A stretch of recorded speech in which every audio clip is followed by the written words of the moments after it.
د ګلو نه ډیوې بلې تماشې دي، د ګلو نه ډیوې بلې تماشې دي، څه زخمونه سړکې سړکې د لمبې دي.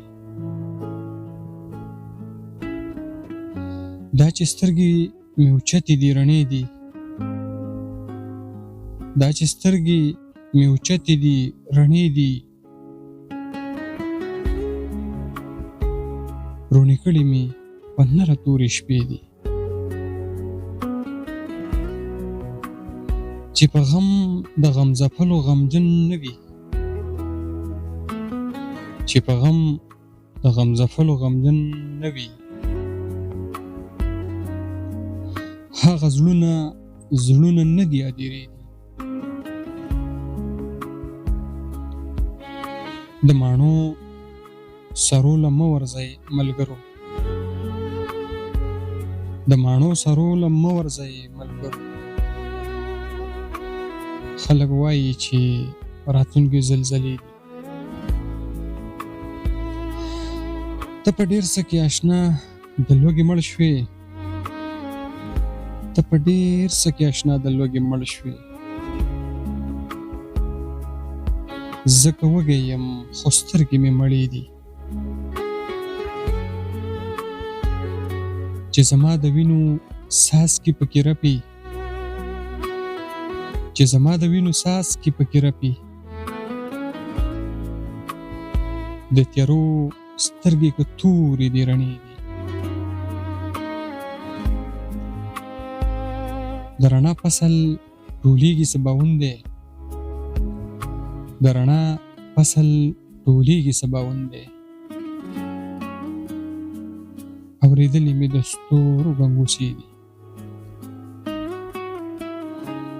نوې سترګې نوې نظرونه غواړي،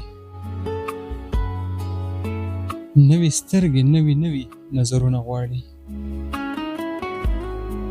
په دنیا کې نوې تماشې دي. اوس د ښار او کلي دومره فرق نشته، اوس د ښار او کلي دومره فرق نشته، اوس د ښار او کلي څومره فاصلې دي. ما د مینې سمندر له ځانه تاو کړو، ما د مینې سمندر له ځانه تاو کړو. زه خبر یم چې د ژوند شګې تودې دي. زه چې ورشو د صابره به څه واورو، زه چې ورشو د صابره به څه واورو. خلک وایي چې خبرې یې خوږې دي. غزل د صاحب شاه صابر صاحب و ستاسو سره مو شریک کړو په دغه هیله چې تاسو دې هم خوند واخلئ. ولې چې د صابر صاحب شاعري ډېره زړه راښکونکې او د پښتون ولس حقیقت پکې خامخا څرګندېږي. الله مو تل ښاد او آباد ساته، هر چېرته چې یئ ما هم په دعاګانو کې یاد ساتئ.